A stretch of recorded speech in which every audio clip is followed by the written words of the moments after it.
Tout d'abord, merci Bao Chao pour me faire l'honneur de m'inviter ici. Je suis très content de parler.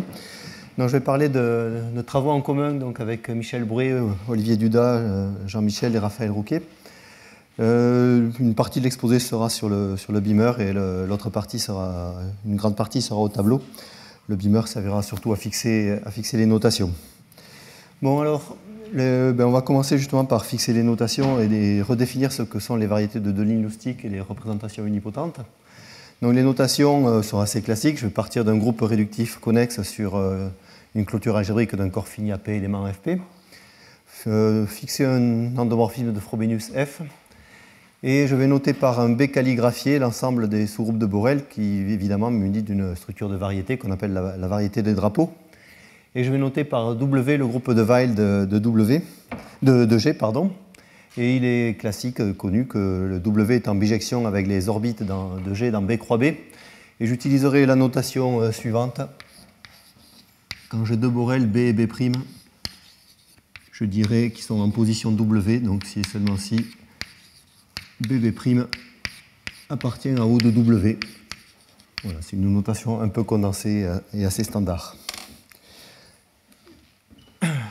Une fois que l'on a défini ceci, on peut définir l'ensemble S des réflexions simples de W. À travers cette bijection, ça correspond aux éléments de W, tels que la dimension de l'orbite correspondante est juste un petit peu plus grande que le minimal.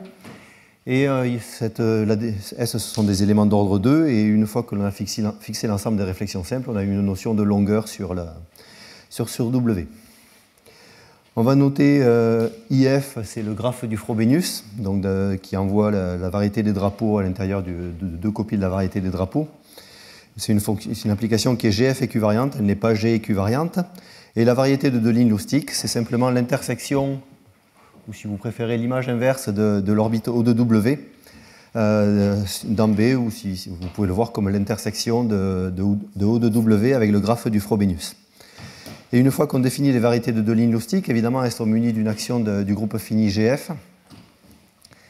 Et donc, on peut regarder l'action du groupe GF sur la cohomologie elladique de ces variétés. Alors, je vais me placer dans un cas simple, c'est-à-dire on va travailler en caractéristique 0 sur un corps algébriquement clos. Donc, on va regarder des représentations sur le corps grand K qui est pas défini. Eh bien, grand K, c'est que le bar, tout simplement. La représentation est dite unipotente si elle apparaît dans la cohomologie d'une variété de deux lignes loustiques. Je noterai par H point de X de W la somme directe, donc le GF module gradué, la somme directe des groupes de cohomologie de cette variété de deux lignes loustiques. Donc grand K, c'est QL bar.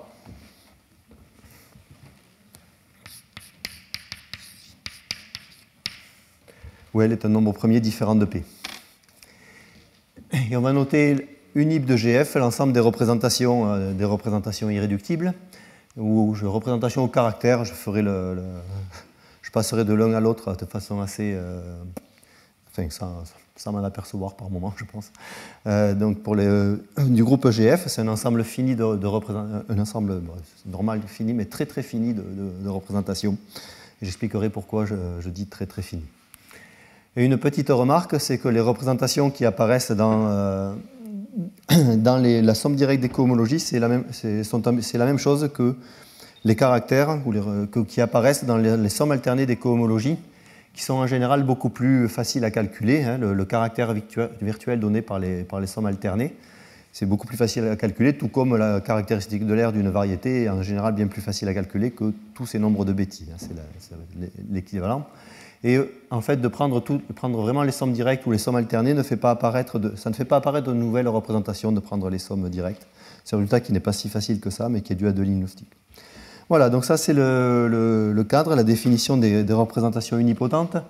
Et juste pour des questions de pratique, pratiquement tout ce que je vais raconter est vrai en général, mais ça, déjà, l'exposé sera peut-être un peu technique, et pour éviter d'en rajouter, je vais supposer que l'action du Frobenius sur le groupe de Weil est triviale. Ça m'évitera de rentrer un peu plus dans certains détails techniques qui n'apportent vraiment rien. Alors, une fois qu'ont été définies les représentations unipotentes en 1976, il s'en est suivi énormément de travaux de Lustig, d'une densité incroyable entre 1976 et 1984, qui a abouti à une classification des représentations unipotentes irréductibles, avec le calcul explicite de leur dimension, ou leur degré si vous préférez, et aussi un résultat de généricité. J'expliquerai ce que j'entends par là juste après. Un résultat de généricité, non seulement il les a classifiés, mais il a construit tout un tas de partitions qui ont un sens algébrique ou géométrique. Donc la partition en série de Harishchandra, en famille, avec le lien avec les cellules de Kajna-Lustig. Il y a aussi la décomposition de ces sommes alternées, la décomposition des sommes alternées qui a été calculée explicitement. Et un point assez important, c'est qu'au cours de cette classification, Lustig a fait apparaître une action de SL2 de Z sur l'espace vectoriel engendré par les représentations unipotentes. Ça, c'est peut-être un des points essentiels du travail d'aujourd'hui. Donc je vais essayer de réinterpréter cette action. Alors cette action, elle encode plusieurs choses. Elle encode les valeurs propres du Frobenius sur la cohomologie des variétés de ligne Lustig. Elle encode la transformée de Fourier, qui est le passage des caractères unipotents au faisceau caractère. Elle encode aussi l'opérateur de torsion que je définirai. Et parmi les résultats de Lustig, il y a aussi une description, pas simplement de la somme alternée, mais vraiment de toute la cohomologie, dans le cas où W est un élément de Coxeter. Donc ça, c'est un article absolument magnifique dans lequel il décrit pour tous les groupes cette cohomologie-là. Bon, alors, j'ai mentionné deux choses que je veux détailler. Donc la généricité.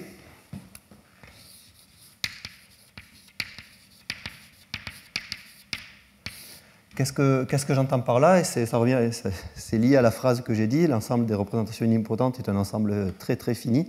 C'est au sens que c'est un ensemble qui en fait ne dépend pas de Q. C'est-à-dire il ne dépend que du groupe de Weil. Donc je vais l'écrire ainsi, c'est qu'il existe un ensemble que je vais appeler unip de W, qui n'est défini vraiment qu'en termes de W, et une application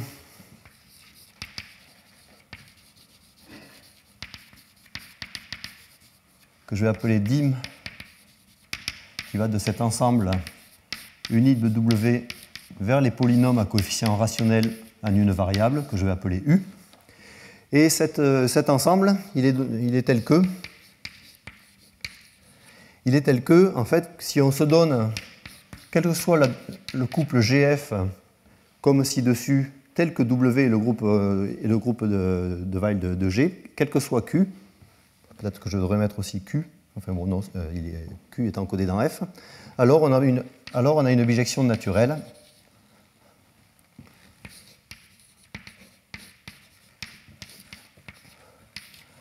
entre cet ensemble fini, qu'on peut voir comme un ensemble de paramètres, mais qui ne dépend vraiment pas de Q, une bijection ici que je vais appeler ρ, qui envoie un paramètre lambda sur la représentation ρ lambda, et tel que si je regarde la dimension de la représentation ρ lambda, mais en fait c'est juste l'évaluation du polynôme dim de lambda en Q.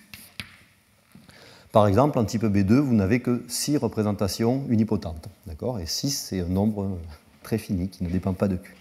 Voilà, donc c'est ça que j'entends déjà par généricité. Et tout comme Einstein a dit au début du XXe siècle que tout est relatif, Michel Brouet a dit à la fin du XXe siècle que tout est générique. C'est-à-dire que tout ce qui se passe à l'intérieur des représentations, tout ce que l'on fait à l'intérieur de la théorie des représentations des unipotentes des groupes ne dépend en fait que de cet ensemble fini. Typiquement, la partition en théorie de Harishchandra, en série de Harishchandra, c'est quelque chose qui peut se lire uniquement sur cet ensemble fini.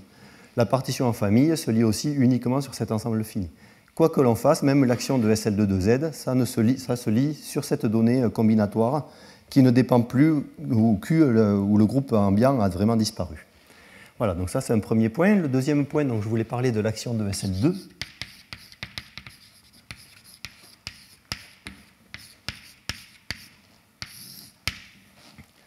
Et je vais l'énoncer de la façon suivante. Tout d'abord, j'ai un opérateur que j'appelle oméga. Alors c'est sur quoi? C'est sur l'espace vectoriel engendré par les caractères unipotents de GF. D'accord? C'est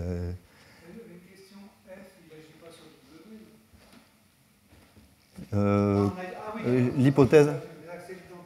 Oui, oui. Normalement, si je voulais avoir un résultat générique, il faudrait que je rajoute aussi l'action de F sur W.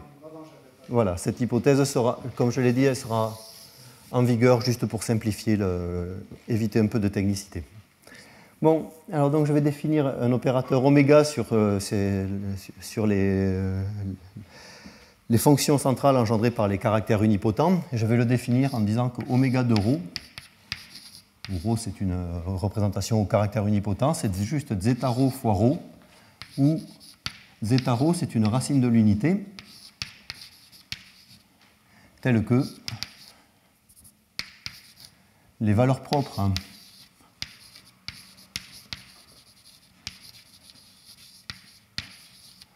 du Frobenius sur la composante ρ isotypique de la cohomologie d'une variété de linéaristique quelconque, donc ça sera vrai quel que soit I, quel que soit W, sont de la forme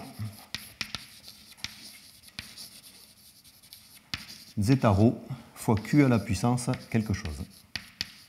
Voilà, ça c'est un résultat de Lustig qui est quand même qui n'est pas facile. Hein, c'est que si vous regardez les valeurs propres de F sur un tel truc, quel que soit I, quel que soit W, là, vous aurez une puissance de Q, forcément, mais par contre, le nombre algébrique qui apparaît devant, ça sera une racine de l'unité et qui ne dépend pas de l'endroit où vous trouvez votre représentation. Donc ça, c'est un premier opérateur. Et le deuxième opérateur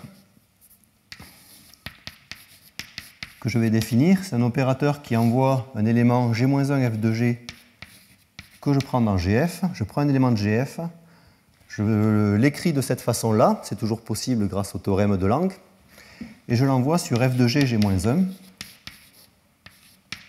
Le fait que ce gars-là soit GF stable implique que celui-ci est aussi GF stable. En revanche, l'application n'est pas tout à fait bien définie, puisqu'il y a plusieurs façons d'écrire un élément sous cette forme-là. En revanche, le résultat que j'obtiens ici, lui, dépend à conjugaison près. Donc ici, j'obtiens une bijection. Cette application-là induit une bijection au niveau des classes de conjugaison, et ça envoie une classe de conjugaison sur une classe de conjugaison du même cardinal. Et donc, comme j'ai une bijection entre classes de conjugaison, je récupère une isométrie sur les fonctions centrales, et cette isométrie se restreint à cet espace-là. Et la restriction de cette isométrie à cet espace-là, c'est ce que je vais appeler l'opérateur de torsion, je vais l'appeler SH. Donc ça définit un élément SH qui va de K unip, donc une isométrie, sur K unip de GF. Et un théorème de Lustig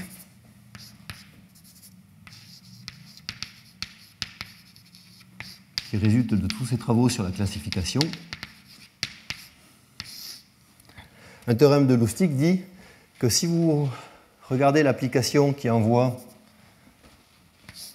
cette matrice-là sur oméga et celle-ci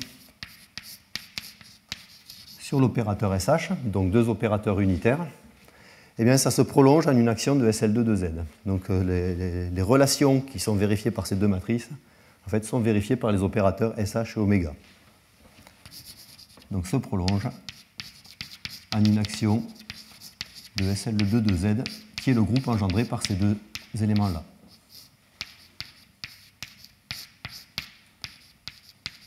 Et forcément, ça se prolonge de façon unique, hein, puisque justement ces éléments engendrent. Voilà.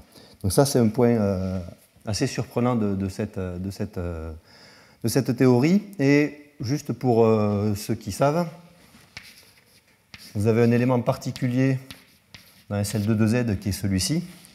Et l'action qui correspond à cet élément, c'est la transformée de Fourier. Donc c'est l'application qui envoie une représentation unipotente sur le caractère unipotent, sur le faisceau caractère unipotent correspondant, transformation de Fourier. Voilà, donc ça c'est les deux choses que je voulais définir, c'est la généricité et l'action de SL2 de Z.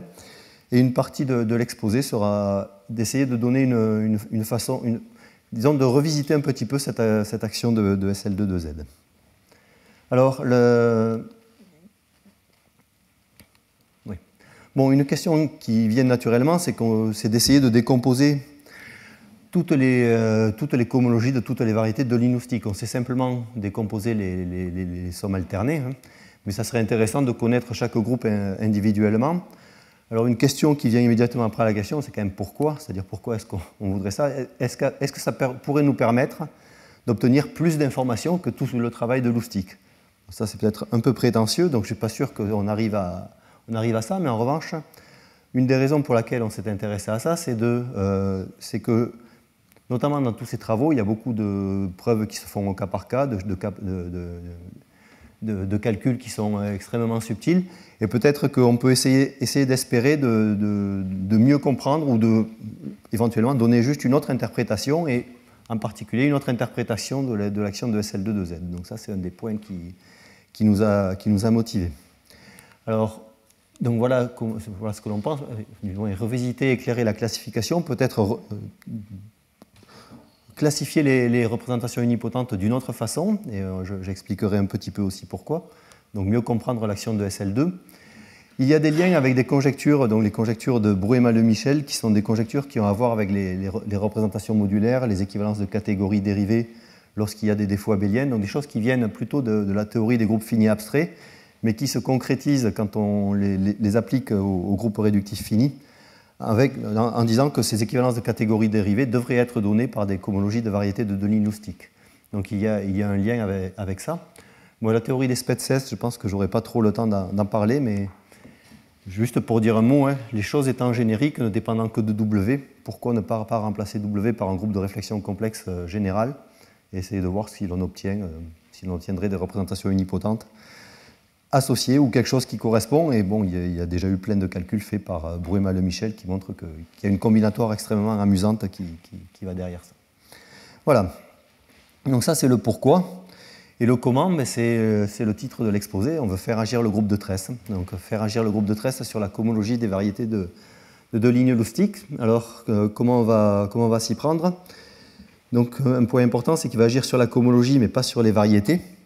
Et je vais donner deux exemples, d'accord, deux petits exemples, et qu'il faudra essayer d'interpoler. Ah oui, alors, pour faire agir le groupe de Tress, il faut que je le redéfinisse, d'accord. Donc, les notations qui sont ici sont les notations que j'ai déjà utilisées, d'accord. Et on va introduire des nouvelles notations, à savoir noter le groupe de Tress. Donc, le groupe de Tress, une présentation que vous avez peut-être souvent vue, c'est de prendre les relations qui définissent un groupe de Coxeter et d'enlever les relations quadratiques, et vous pouvez donner une présentation équivalente de cette façon-là. Vous pouvez dire que c'est le groupe engendré par des symboles indexés par W, et tel que vous avez le droit de les multiplier quand les longueurs s'ajoutent. Mais sinon, en général, vous n'avez pas le droit de les multiplier. Alors vous pouvez définir le monoïde de Tress, qui est le monoïde engendré par ces symboles-là. Vous pouvez définir, il y a évidemment une application naturelle qui va du groupe de Tress vers W, qui oublie le soulignage, tout simplement. Et vous avez aussi une fonction longueur qui est définie. Alors, la fonction longueur ici, sur le groupe de Tress, vu les relations que l'on a prises, eh bien, ça devient un morphisme de groupe, alors qu'évidemment, ce n'était pas un morphisme de groupe du tout pour W. Ici, sur le groupe de Tress, ça devient un morphisme de groupe. Bon, voilà, ça c'est les notations pour B. Et je vais repartir avec mes orbites, mes g-orbites dans B croix B. Il y a un résultat aussi extrêmement classique qui dit que si vous faites le produit fibré de l'orbite O de X avec O de Y au-dessus de B, alors produit fibré, ça veut dire ici pour O de X, je prends la deuxième projection, ici je prends la première projection, et je récupère en fait l'orbite de XY. Ça dit juste que quand les longueurs s'ajoutent, si j'ai deux Borel en position XY, il y en a un et un seul qui est au milieu, qui est en position X avec le premier, en position Y avec le deuxième. Ce résultat dit juste ça. Il dit juste ça, mais il y a un théorème de deux lignes qui vous dit qu'une fois que vous avez ces relations qui sont satisfaites, qui ressemblent aux relations du groupe de Tress, mais en fait, vous pouvez définir un objet O de C associé à chaque élément du monoïde de Tress. Comment vous faites? Eh bien, si C, vous l'écrivez W1, WR souligné, un produit de générateur. Vous faites le produit fibré fini O de W1, etc., croix O de WR, que vous pouvez voir comme l'ensemble des R plus 1 uplets de Borel, qui sont en position successive W1, W2 jusqu'à WR, tout simplement. Donc vous pouvez le définir ainsi, mais le théorème de deux lignes vous dit que ça ne dépend pas de la façon dont vous écrivez C, et ça n'en dépend vraiment pas. D'accord ? C'est-à-dire que si vous écrivez, si vous décomposez votre élément C de vraiment diverses façons et que vous écrivez les isomorphismes que vous obtenez, à la fin, vous pouvez prendre le chemin que vous voulez, vous obtiendrez toujours le même isomorphisme.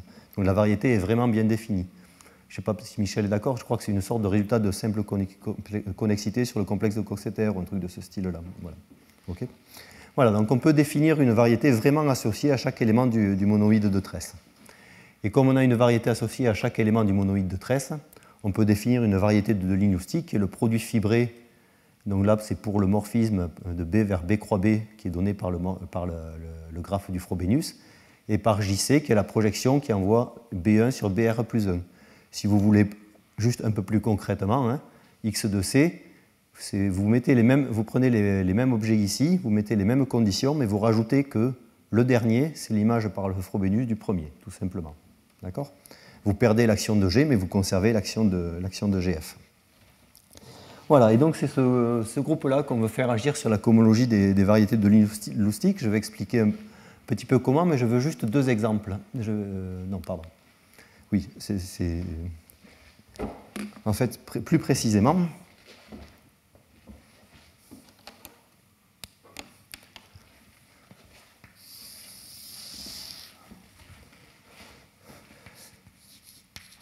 Donc le but, c'est faire agir le centralisateur dans B de C sur la cohomologie de la variété de deux lignes loustiques associées à C. Donc B n'agit pas en entier, c'est le centralisateur de C qui agit, tout simplement. Et je vais donner deux exemples de ce genre d'action en répétant quand même que ce groupe-là n'agit pas sur la variété. Hein. C'est ça qui est intéressant, je pense, dans cette construction. Alors, deux exemples. Un premier exemple, c'est de prendre l'exemple 1, donc c'est de prendre le cas C est égal à 1. Le cas C est égal à 1, la variété X de 1, c'est juste les Borel F stables. Vous récupérez, évidemment c'est juste un ensemble fini, donc vous récupérez comme cohomologie, vous récupérez le module de permutation sur l'ensemble des Borel F stables. Et vous pouvez associer à chaque élément du groupe de Weil, vous pouvez associer un endomorphisme TW qui envoie un Borel B, donc un Borel F stable, sur une constante que je ne précise pas, et d'ailleurs il y a plusieurs conventions possibles, fois la somme pour tous les couples de Borel B', sur tous les Borel B', tels que B'B est en position W et son F stable, des éléments B'.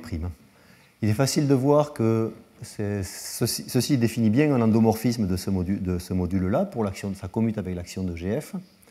Et c'est bien connu que l'algèbre d'endomorphisme de ce module de permutation est engendré comme espace vectoriel par les TW, et qu'en plus ces TW vérifient la relation que TXY est égal à TX fois TY lorsque les longueurs s'ajoutent. Ça découle juste du résultat précédent, là, le fait que OX, produit fibré au-dessus de B avec O de Y, est égal à O de XY. Donc vous avez ici une algèbre, d'accord, qui est une déformation de l'algèbre de groupe, mais la multiplication reste valide lorsque les longueurs s'ajoutent. Et donc, une fois que vous avez ces endomorphismes, ça vous donne une action de B, qui est le centralisateur de 1, on est dans le cas 1, ici, ça vous donne une action de B sur ce module de permutation. Et vous voyez bien que c'est juste une action sur le module, ce n'est pas une action sur la variété. Il n'y a pas d'action du groupe de Tresse sur la variété BS, il y a juste une action sur le module. Il y a la formule qui le donne ici, d'accord, n'est pas une formule définie comme une action. Voilà, donc ça c'est un premier exemple. Donc l'exemple 1 c'est pour C égale 1, l'exemple 2 ça ne sera pas pour C égale 2, hein, ça sera pour le cas d'un élément W qui peut s'écrire de la façon suivante, XY ou YX, lorsque les longueurs s'ajoutent. Donc l'égalité que vous avez là, c'est une égalité qui se relève en une égalité dans le groupe de Tress. D'accord? Donc si vous les soulignez, ici, vous avez deux éléments x et y soulignés qui commutent dans le groupe de Tress. Donc je fais cette hypothèse-là. Donc c'est un exemple dû à Bruy-Michel. Et juste pour reprendre la construction de deux lignes précédemment, x de w, donc c'est l'ensemble des borels qui sont en position w avec leur image par le Frobenius. Mais je peux, en vertu du résultat de deux lignes, la décomposer en deux morceaux en introduisant le borel B' qui se trouve au milieu, d'accord, et qui est défini de manière unique. Dans ce couple BB', les conditions qui sont là définissent B' en fonction de B de manière unique. Mais je l'introduis quand même, parce que ça me permet de définir donc une variété x de xy, et je peux ainsi définir un opérateur dx qui m'envoie le couple BB' par un opérateur qui fait tourner les choses en rajoutant le Frobenius, donc B' f de B. D'accord? Donc ça me fait un opérateur qui agit sur la variété, puisque x de yx, c'est aussi x de w. Et vous avez cette loi, cette propriété qui vous dit que dy fois dx, ça fait dw. Et dw, si vous regardez bien, c'est juste le Frobenius, tout simplement. D'accord? Si vous décomposez w en w fois 1, d'accord, le B' qui est ici, c'est juste l'image de B par le Frobenius. Donc ici, vous avez une opération qui consiste à décomposer en deux, disons, la variété x de w, appliquer ce θ-là et retomber sur ses pattes en antidécomposant y et x. D'accord? Vous obtenez ici une action sur la variété, et du coup, ça vous fait agir évidemment sur la cohomologie de la variété de Deligne-Loustic. Vous avez un endomorphisme propre de la variété. Il est propre parce que sa composition avec un autre, c'est le Frobenius. Et vous récupérez donc un endomorphisme de la cohomologie à support compact. Donc dans ce cas-là, vous récupérez une action sur la cohomologie parce que l'élément agissait sur la variété. Donc ce sont deux cas, on va dire, extrêmes. Un cas où ça n'agit pas du tout sur la variété, un cas où ça agit sur la variété. Et je vais proposer, donc, ce que l'on a fait, c'est que l'on a construit une action qui interpole ces deux cas-là, tout simplement. D'accord? Voilà. Donc ça, ce sont les deux exemples c'est B' f de B. Oui, c'est vraiment B' f de B. Parce que B' et f de B seront en position Y, et ensuite f de B' seront en position f de X, c'est-à-dire X. D'accord? Et donc ça va te donner vraiment un élément de la variété X de YX. OK? Oui? OK. Voilà. Donc c'est vraiment ça. Et d'ailleurs, si tu fais θ carré, c'est le Frobenius, tout simplement. OK? Bien. OK. Bon. Eh bien, je vais repasser au tableau. Je vais juste rappeler toutes les notations ici. Elles seront juste pour qu'elles soient lisibles pendant l'exposé.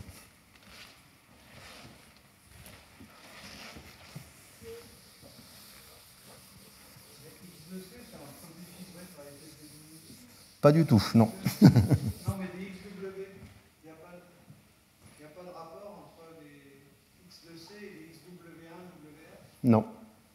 Pas du tout? Vraiment pas du tout. Oui, mais je crois que j'y peux rien. Non, vraiment pas du tout.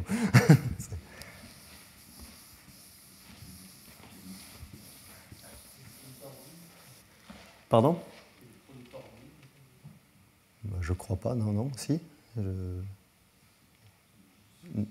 Non, vraiment, non.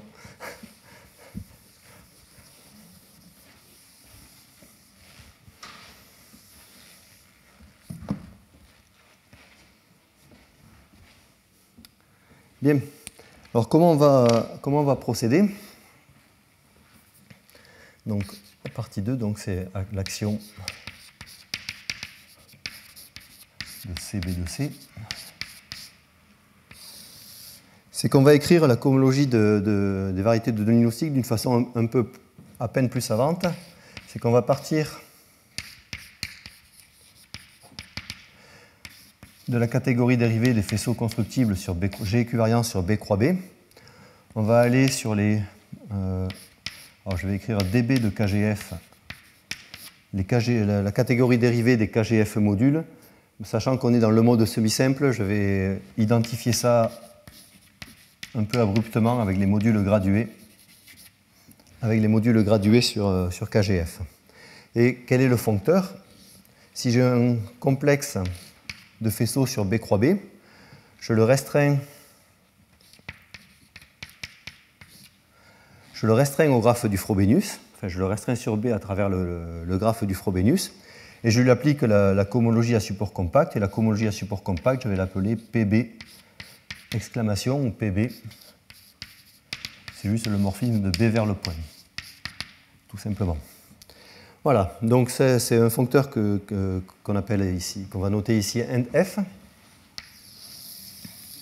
Et quel est le rapport avec la cohomologie des variétés de Deligne-Loustic? C'est que on peut définir un élément delta de W, delta de B, de C, pardon, delta de C, qui est le JB exclamation, JC exclamation du faisceau constant sur la variété O de C qui est au-dessus, d'accord?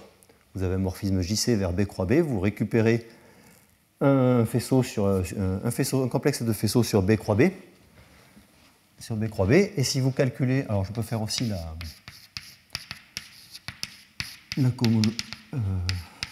l'image directe normale, okay. Donc je récupère deux complexes, et si vous calculez, donc ça c'est pour C dans B+,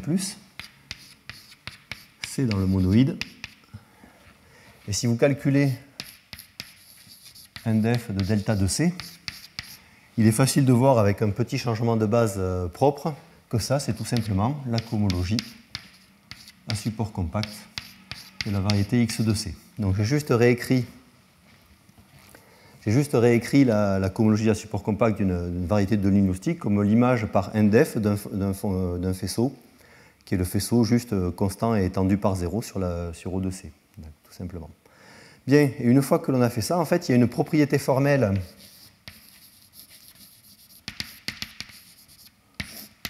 il y a une propriété formelle de ce foncteur NDF qui, pour s'énoncer, eh bien, avant de l'énoncer, il faut que je définisse quelque chose. Il faut que je définisse une structure tensorielle sur cette catégorie. Et en fait, la structure tensorielle, lorsqu'on a des produits de variété, la définition standard, c'est de prendre comme produit tensoriel je vais le noter avec un rond et un point, donc de C avec D. C'est le P1,3 exclamation du P1,2 étoile de C, tensoriel, le P2,3 étoile de D. Donc c'est une sorte de catégorification de la multiplication des matrices, tout simplement, lorsqu'on a des ensembles finis. Donc ceci, ça définit une structure monoïdale sur cette catégorie-là. Et NF vérifie la propriété suivante.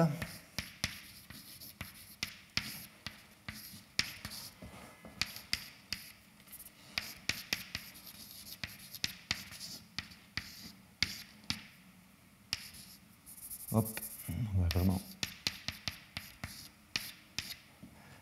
Vérifie que ça ne transforme pas un produit tensoriel en le produit tensoriel opposé, d'accord? Mais il y a une petite torsion par le Frobenius qui apparaît. Alors, disons que vu l'heure, je ne vais pas détailler la preuve. La preuve n'est pas extrêmement compliquée, en fait. C'est vraiment juste vous voyez que vous devez appliquer des IF étoile à un P1,3 exclamation. Donc, vous faites juste un petit changement de base propre. Vous utilisez la distributivité de l'image inverse sur le produit tensoriel. Et à un moment, quand même, un point important,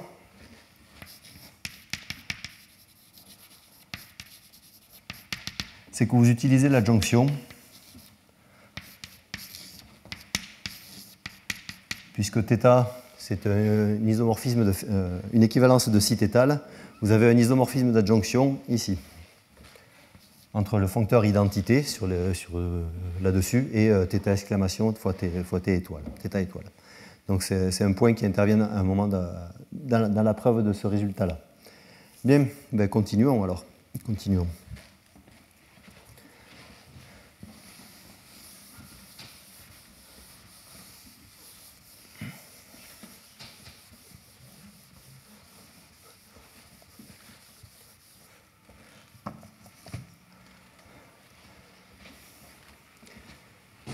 Donc, donc ça, c'est un résultat qui est général pour tous les complexes.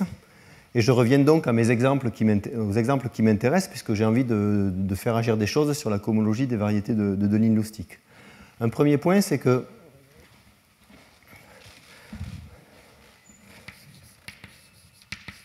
un fait important, c'est que si vous calculez nabla de C point delta de C, en fait, vous obtenez l'objet unité pour cette structure monoïdale. Vous obtenez l'objet unité pour cette structure monoïdale. Donc ça, c'est un résultat classique, c'est un petit calcul assez amusant dans P1, puisque vous vous ramenez assez facilement à SL2. C'est plutôt surprenant, mais en fait, mais ça marche. Et ça vous dit en particulier que les éléments delta de C, qui sont définis pour des éléments du monoïde de tresse, admettent un inverse. D'accord ? Et donc, si vous pouvez inverser les éléments du monoïde de tresse, en fait, vous allez pouvoir étendre la définition de delta à tout élément du groupe de tresse. Donc, et ça invoque encore le théorème de Deligne, qui vous dit qu'on peut définir un objet bien défini, pas simplement pour les éléments du monoïde, mais pour les éléments de tout le groupe de tresse. Et que ces objets-là vont vérifier la propriété suivante, c'est que delta de C point delta de B point delta de C est égal, ou je vais être plutôt isomorphe, à delta de BC. Pour les éléments du monoïde de tresse, c'est quasiment tautologique. Et le passage là, ça résulte du théorème de Deligne. Donc vous avez cette relation, si vous préférez, c'est comme si vous aviez un foncteur monoïdal entre la catégorie monoïdale associée au groupe de tresse, la catégorie dont les objets, c'est juste les éléments du groupe de tresse, et les morphismes, il y a juste l'identité, hein, donc une catégorie très ultra naïve, vers la catégorie monoïdale qui est ici. Bon, mais maintenant, allons-y. Hein.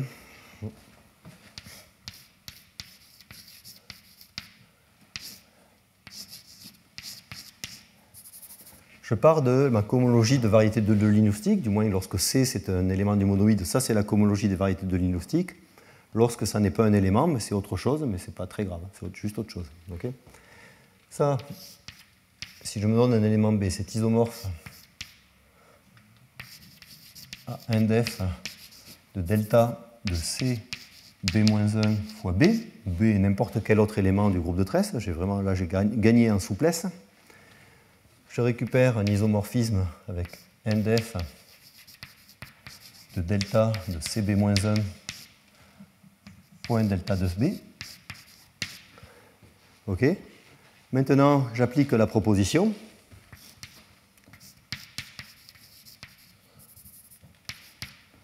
Indef de delta de B de F étoile de delta de B point delta de CB-1. F étoile, comme F agit trivialement sur le groupe de Weil, il agit trivialement sur le groupe de tresse. Le F étoile ici, c'est isomorphe à delta de B. Et donc ça, je récupère que c'est isomorphe à l'indef de delta de B, C, B-1.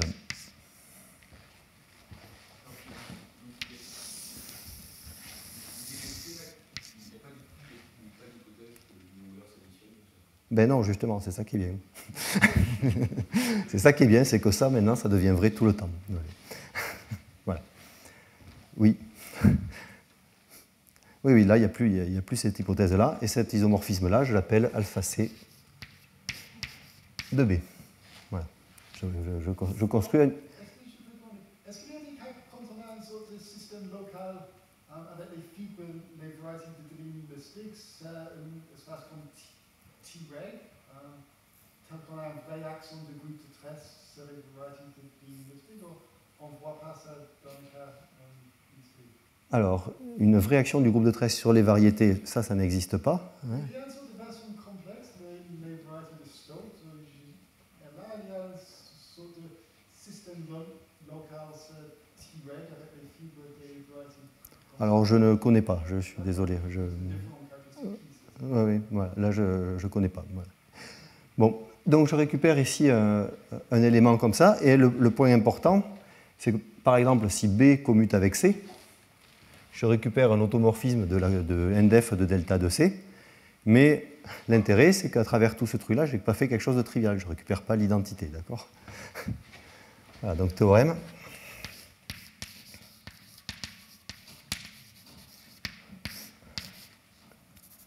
Alors, BBDMR, hein, c'est les 5 auteurs de la première page. Donc je vais noter end. L'objet end, c'est la somme directe pour tous les éléments dans le groupe de tresse des NF de delta de C. Je mets toutes les cohomologies de variétés de deux lignes loustiques ensemble.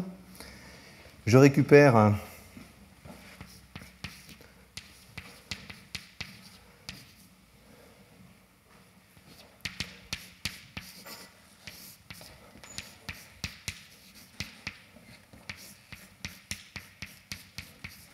une application qui est un élément du groupe de tresse, m'associe un automorphisme de cette somme directe. Un élément petit b va envoyer la composante ndf de delta de C sur la composante ndf de delta de bc b-1, tout simplement. Hein. Voilà, je mets tout le monde ensemble. Et le théorème, c'est que ce truc-là est un morphisme de groupe.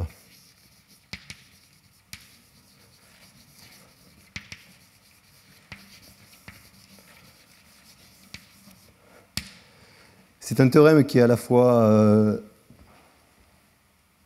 qui ne contient pas beaucoup de substance, mais qui est extrêmement désagréable à démontrer parce que vous voyez que tout est obtenu par des suites de soi-disant isomorphismes canoniques, mais qui font intervenir des théorèmes de changement de base propre, de l'adjonction, de la formule de projection, etc. Et vous devez en plus, lorsque vous voulez montrer que c'est un morphisme de groupe, faire ça deux fois avec un delta de B, un delta de B', et ça vous oblige à utiliser l'associativité du produit tensoriel. Ici, l'associativité du produit tensoriel, elle n'est pas gratuite totalement quand même. Donc voilà. Donc, à la fin, donc, vous avez des diagrammes absolument monstrueux qui sont tous vides, c'est-à-dire que vraiment chaque case montrait la commutativité, c'est facile, sauf que écrire le diagramme, c'est juste abominable. Par exemple, enfin, juste un truc amusant, hein, il y a un cas de ces diagrammes où juste un sixième de ce diagramme, ça m'a pris 2 feuilles à 1, d'accord, bien collé. 2 feuilles à 2, pardon, recollé. Voilà. Bon, bref, donc c'est à la fois pénible et à la fois pas extrêmement difficile.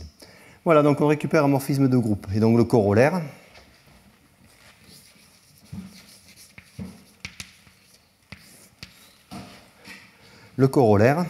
c'est que le centralisateur dans B de C agit sur ndf de delta de C. Et lorsque C est un élément du monoïde, ça veut bien dire qu'il agit sur la cohomologie de la variété de deux lignes loustiques correspondantes. Et l'action est non triviale. D'accord ? Alors, quelques propriétés de cette action. Hein, la première, c'est que ça interpole les deux cas que j'avais présentés. À la fois le cas, disons, algébrique standard, l'action ici dans le cas petit c est égal à 1. Donc ça, c'est pas si facile que ça, finalement, à démontrer. Il faut utiliser la compatibilité, donc ça c'est un autre résultat, la compatibilité de cette action avec l'induction de deux lignes loustiques pour se ramener à un calcul d'un SL2. Et le calcul d'un SL2, même le calcul d'un SL2 n'est pas totalement gratuit. Mais il n'empêche que c'est vrai. Donc ça interpole ce cas-là. Et le fait que ça interpole Brouet-Michel, en fait, ça c'est plutôt plus facile parce que en fait, la preuve de la proposition qui est ici, elle revient à casser en deux, appliquer l'adjonction par θ, appliquer θ et retomber sur ses pattes, ce qui est exactement ce que Brouet et Michel ont fait. D'accord ? Donc il faut juste traduire dans un langage ou dans l'autre les choses et donc montrer que cette construction-là contient comme cas particulier la construction de Brouet-Michel, c'est plutôt plus facile. Le cas C égale 1, lui, est plutôt compliqué. Bon, voilà. Donc ça, c'est une construction de l'action et on a donc quelques propriétés de cette... il ne veut pas me reconnaître. Bon, ça y est. OK. Voilà, donc on a construit une action et cette action satisfait déjà aux propriétés déjà qu'elle est non triviale, ça c'est quand même un point important. Elle est non triviale et elle interpole des cas connus, donc c'est une généralisation vraiment raisonnable. Alors évidemment, il y a des questions assez naturelles qui se posent immédiatement.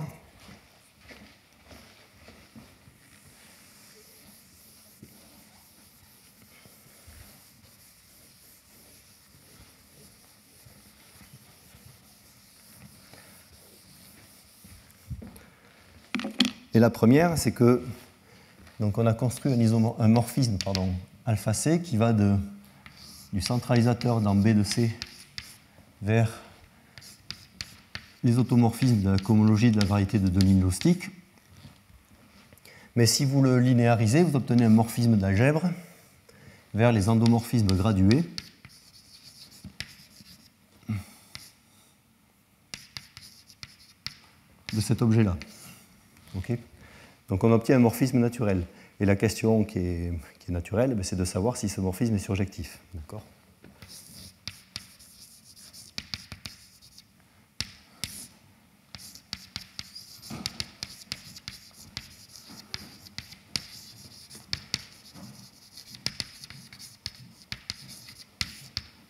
D'accord ? C'est de savoir s'il est surjectif. Je ne pense pas qu'on puisse proposer, être optimiste au point qu'il le soit. Il n'empêche que dans tous les exemples où l'on peut faire le calcul, il y en a peu, c'est extrêmement difficile, mais dans tous les exemples où on peut faire le calcul, c'est surjectif, d'accord ? Notamment en rang 2, il y a des calculs qui ont été faits par Digne et Michel Rouquier de ces objets-là, d'accord ? Et on a suffisamment d'éléments à faire agir pour séparer toutes les composantes irréductibles. D'un autre côté, ce sont des cas où les composantes irréductibles sont de multiplicité 1, le centralisateur ici, souvent, il est commutatif, on a déjà l'action du Frobenius, c'est pas extrêmement probant, d'accord ? Un truc un peu plus probant dans cette direction, c'est, j'en ai parlé au début, la conjecture de Bruema-Le-Michel. Donc c'est le cas où C, une puissance de C, est égale à une puissance du full twist, du tour complet. On est au Collège de France, d'accord ? Donc, il faut parler français. Dans le tour complet, donc c'est l'élément pi, qui est le carré du relevé de W0 dans le groupe de Tress. W0, c'est l'élément le plus long. Donc si une puissance de C est égale à une puissance de pi, il y a une conjecture de Bruema-Le-Michel qui justement prédit la surjectivité de ce morphisme-là. Ils l'ont prédit sans l'avoir. C'est-à-dire que si on interprète leur conjecture, en fait, ils espéraient qu'il y ait une action de ce truc-là sur cette cohomologie, et ils espéraient qu'elle soit surjective avec tout un tas de propriétés arithmétiques. Une première étape, c'est que l'espoir de l'existence de l'action est réalisé ici, d'accord ? Et ils pensent qu'elle est surjective. Et ça serait compatible avec tout un tas de données numériques que l'on observe lorsque l'on étudie les blocs des groupes réductifs finis. Donc c'est une conjecture qui est assez robuste.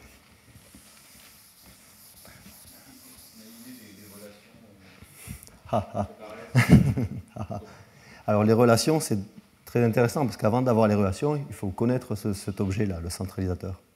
Et en ayant posé des questions, on ne connaît pas grand-chose. Donc déjà, avant d'avoir les relations, il faudrait avoir des générateurs, tout simplement, de ce truc-là. Et ça, c'est déjà un problème. C'est déjà un problème. Dans le cas Bruema-Le-Michel, par contre, oui, les relations sont connues. Et les générateurs sont donnés et les relations sont connues. D'accord ? Voilà.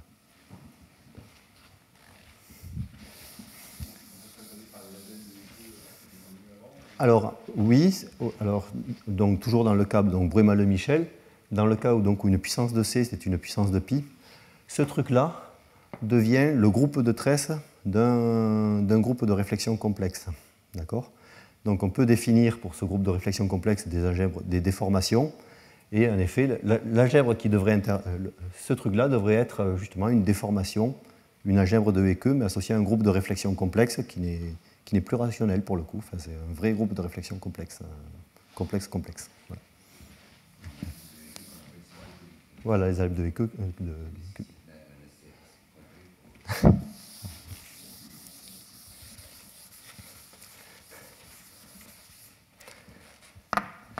Bien. Je commençais à presque 40, c'est ça? Ouais. Ok. Ok. Qu'est-ce que je... Et en fait, si on tout a l'air de marcher sur des coefficients ZL, non? Oui, bien sûr. Oui, ça marche sur ZL, sauf que c'est pas sûr que ce soit pertinent de regarder la cohomologie des variétés de Dolinovskis de celle-là sur ZL, mais il faut regarder plutôt la cohomologie de leur revêtement, et là, ton étudiant est plutôt mieux placé que nous pour aller plus loin. Mais oui, tu as raison, les coefficients n'interviennent pas. Pas vraiment, du moins. Bon, vraiment, il ne me connaît plus. J'ai vraiment changé, là, en une heure. Ok. Bon, mais je vais terminer en parlant d'action de SL2-2Z.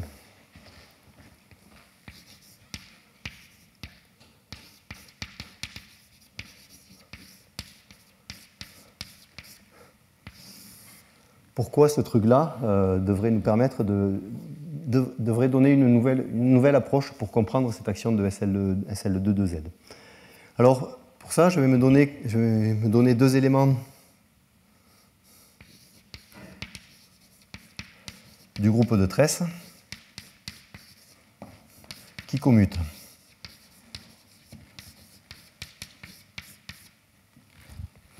Et à ce truc-là, je vais associer une fonction HBC. Alors, ouais, peut-être avant, si jamais c'est surjectif, vous voyez qu'on peut obtenir un paramétrage des composants tirés du type de ces trucs-là, et c'est en ça que je vous disais, on peut espérer une autre façon de voir de reparamétrer les représentations unipotentes de GF. Mais bon, revenons ici. Donc on peut définir un HBC qui est une fonction centrale sur GF,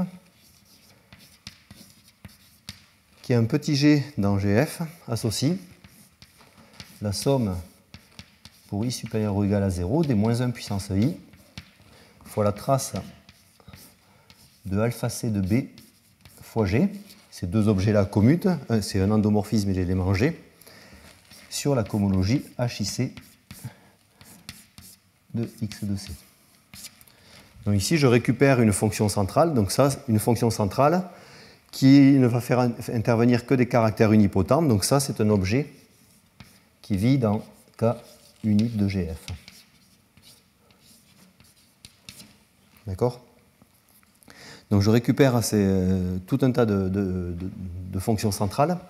Et une proposition que l'on a démontrée,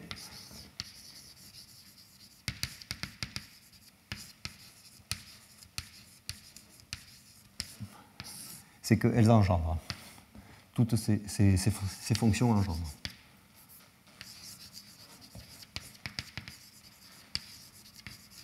En faisant varier B et C. Engendre K unip de GF. Juste petite info, si vous faites C est égal à 1, les combinaisons linéaires que vous allez obtenir, vous pouvez récupérer avec des combinaisons linéaires de ces trucs-là, en faisant C égal à 1, toutes les représentations qui sont dans la série principale, puisque vous faites agir tous les endomorphismes de l'induit de BAG de la triviale. D'accord ? Donc ces fonctions engendrent. Mais ces fonctions, elles sont globalement pas assez précises pour comprendre l'action de SL2-2Z. On va les génériciser autant que possible. Alors on va d'abord introduire une variable petit t, t donc une indéterminée. Et je vais définir ht de B et de C, qui est quelque chose d'un peu plus précis que ce truc-là. C'est la fonction qui a un élément G dans GF, associe toujours une formule qui va ressembler, avec un petit détail près. Je vais mettre un moins 1 puissance i fois t puissance, la somme sur j, t puissance j, fois la trace de toujours la même chose, alpha c de b fois g, sur ndef de delta de c, la ième partie. Ah oui, j'aurais dû écrire ici, pardon, excusez-moi, puisque j'ai pris un c vraiment quelconque. Le nf de delta de C. Et donc c'est un module gradué. Je prends la composante homogène de degré I. Pardon. Lorsque C est un élément du monoïde, c'est vraiment la cohomologie. Sinon, je ne sais pas ce que c'est. Voilà. Donc ici, je prends, pareil, la composante homogène de degré I, mais je la coupe en morceaux par les valeurs propres du Frobenius. Le Frobenius agit là-dessus. Et je prends le morceau sur lequel les valeurs propres du Frobenius ont pour module Q puissance J. Donc ici, c'est le poids de l'action du Frobenius. D'accord ? Je découpe et j'encode ça dans cet objet-là. Et ça me donne un élément qui est plus une combinaison linéaire, mais c'est une combinaison linéaire à coefficient dans les polynômes de Laurent de représentation unipotente. Donc c'est quelque chose qui est nettement plus précis que juste se donner la somme alternée.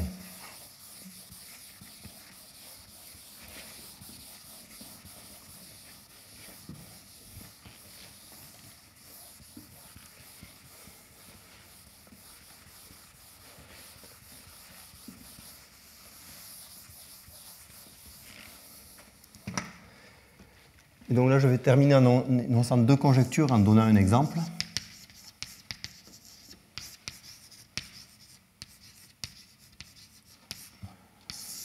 Donc la première, c'est toujours la même chose, tout est générique.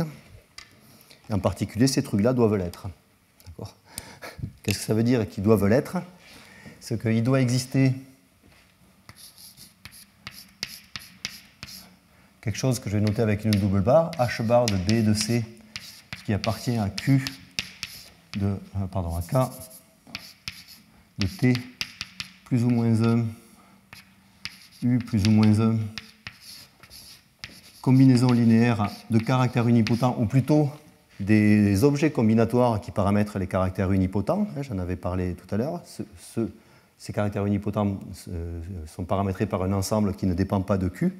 D'accord ? Donc il devrait exister un truc comme ça, tel que, quel que soit GF de groupe de Weil W, l'élément HT que je viens de définir juste avant, qui tient compte du poids du Frobenius de petit b et de petit c, est égal à la spécialisation de ce truc générique quand j'envoie petit u sur petit q, comme je l'avais fait tout à l'heure avec les degrés génériques. Donc en fait, quand vous calculez ce genre de truc, en fait, vous obtenez vraiment des polynômes en q et q-1. C'est ce que vous observez quand vous regardez les choses.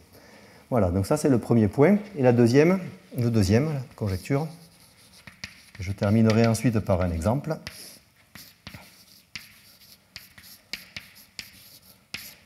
C'est que l'application qui va de K de la somme directe pour BC est égale à CB de K de T plus ou moins 1, U plus ou moins 1, de un symbole formel qui est indexé. En gros, c'est l'espace vectoriel engendré par les paires qui commutent.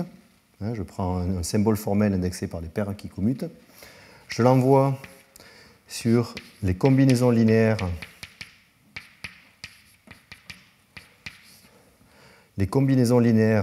de caractères unipotents.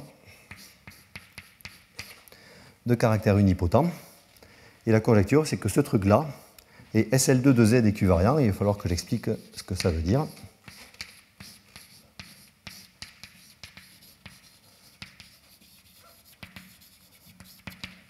Qu'est-ce que ça veut dire SL2 de Z équivariant? Bon, alors, l'action de SL2 de Z là-dessus, on en a parlé. Déjà, elle est générique, donc là-dessus, il n'y a aucun problème. Comment je fais agir là-dessus? En fait, se donner deux éléments qui commutent, dans un groupe, c'est la même chose que se donner un morphisme de Z2 vers le groupe.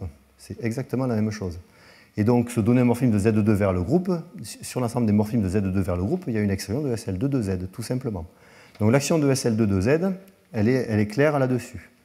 Mais il y a une vraie subtilité, c'est là que c'est important d'introduire des variables supplémentaires, c'est que SL2 de Z agit sur les paires d'éléments qui commutent, mais j'ai aussi ici une paire d'éléments qui commutent, t et u.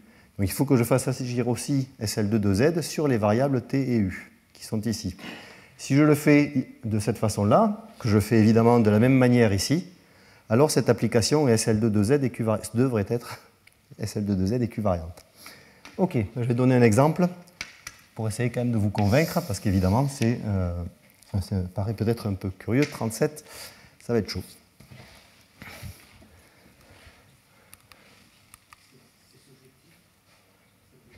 Oui, elle devrait être surjective. Ça devrait découler, plus ou moins, il faudrait à peine améliorer le truc qui est ici. Okay, peut-être même qu'il faudrait prendre plutôt les corps des fractions. Hein. Peut-être que au niveau des anneaux, j'en suis pas sûr. Voilà, alors je vais prendre l'exemple du type B2. Dans le type B2, il y a 6 caractères unipotents. Il y a les 5 premiers qui sont ceux de la série principale. Je les ai notés comme ça, ne vous en fichez. Et il y a un caractère cuspidal que j'ai noté cus. Rho 1, c'est le caractère trivial. Rho det, c'est la représentation de Steinberg. Et ils sont repartis en familles. Il y a 3 familles. La bleue, où le trivial est tout seul. La jaune, c'est le Steinberg est tout seul. Et une famille avec 4 éléments dans la théorie de Lustig. Si vous calculez le H de STS et de 1, alors STS et 1 c'est la variété de Deligne-Lustig associée à 1, donc là on est dans le cas de la série principale, et donc il faut juste calculer les valeurs des caractères de l'algèbre de Hecke habituelle en l'élément STS. Vous le calculez et vous obtenez une formule qui est donnée ici. C'est très facile d'obtenir cette formule. Si vous la générifiez, comme vous avez une variété de dimension 0, le Frobenius, il a partout le poids 0. Il n'y a pas de variable t, alors j'ai mis un t majuscule, c'est une faute de frappe. D'accord, la variable t n'apparaît pas parce que le Frobenius agit sans poids. D'accord, donc vous n'avez que du t puissance 0. Et par contre, vous voyez bien que la formule qui est ici, elle est générique en Q. Donc vous pouvez remplacer Q par une variable, et ce truc-là devient une spécialisation quand petit u est égal à Q, de ce truc générique H double barre de STS et de 1 qui est écrit ici. Bon, ça c'est le premier point. Alors, zut, je l'écris plutôt comme ça. Si je calcule oméga, les valeurs propres, qui encode les valeurs propres du Frobenius, donc Lustig nous dit que sur la série principale, la valeur propre est égale à 1, et le calcul qu'il fait en calculant la cohomologie de la variété de Coxeter nous dit que la racine de l'unité associée à la représentation cuspidale, c'est moins 1. D'accord, donc chaque fois qu'il y aura un Frobenius qui agit, on va obtenir moins 1 fois une puissance de Q. SH, en fait, il a comme valeur propre en fait, les fonctions caractéristiques de faisceau caractère. Je l'écris ici, et les valeurs propres sont données là. En particulier, ça me dit que SH de ρref moins ρs, c'est ρs' moins ρcus, et ce truc-là est ici. J'applique SH, et on veut montrer que SH de STS et de 1, c'est égal à H de STS et de STS, parce que c'est ça l'action de SH. Sur les variables qui commutent, la matrice 1, 1, 0, 1, ça envoie un couple XY sur leur couple X, XY. D'accord. Ah oui, c'est un SS', zut, pardon. Gloops. Ouais, zut, ok, c'est SS', pardon, c'est un SS', oui, pardon. Ok, donc l'action de SH sur un couple XY, ça envoie X sur XY, donc il faudrait montrer cette égalité. Alors, si on applique SH à H de STS, alors SS'1 et SS' et 1, il faut remplacer U par TU, c'est encore parce que SH agit sur les variables T et U, et il faut faire agir sur les ρref moins ρs', etc. Vous obtenez une formule qui est ici. Or, bon, c'est un peu trop tard, mais en fait, vous pouvez vérifier. Vous pouvez vérifier, donc ça, je pense qu'il est un peu tard, il faut que je conclue. En fait, il y a, dans l'article de Digne-Michel Rouquier, il y a le calcul des cohomologies de variétés de Deligne-Lustig pour tous les en rang 2, B2, G2, etc. Et vous pouvez vérifier vraiment que ce truc-là était bien égal à H de STS et de STS. C'est dommage parce que c'est un peu miraculeux comme truc, mais on obtient bien une équivariance de cette application pour SH. l'équivariance pour oméga, en fait, elle est facile. Voilà, et je vais terminer sur cet exemple. Voilà, merci.